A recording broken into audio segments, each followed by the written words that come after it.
I think I used to conceptualize knowledge the way you see it in the movie The Matrix, where it's like I wanted the port in the back of my mind that the little needle would go into, and then I had read John Rawls's Political Liberalism. Right.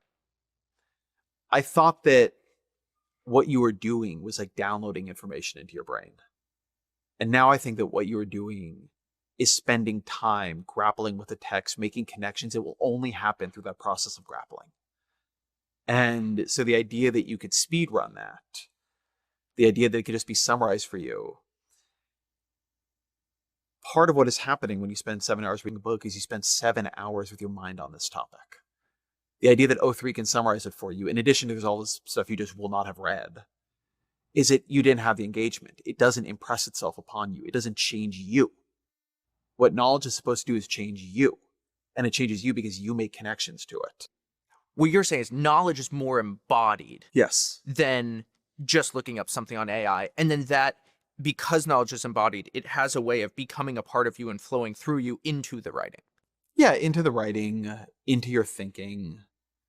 Not very much that AI has given me has really, it doesn't change me very much.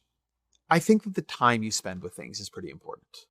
And, when I sat down, I read a RAND report recently on housing construction costs in different states, in California and Texas and in Colorado.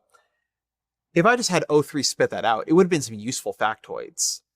It actually mattered that I spent more than an hour on the report, marking it up, like looking at I just think there's something about your process of grappling with something that is what makes it, that integrates it into the way your mind actually works.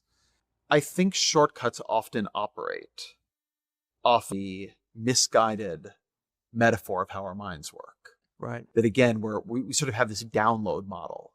I'm downloading the information. And Sam Bankman-Fried is one of many tech people I've seen who would be like, what's the point of all these books?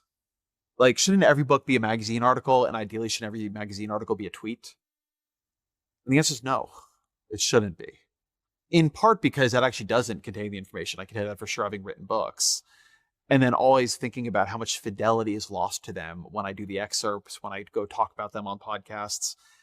But also because it cannot change you. A magazine article will change you less than a book will.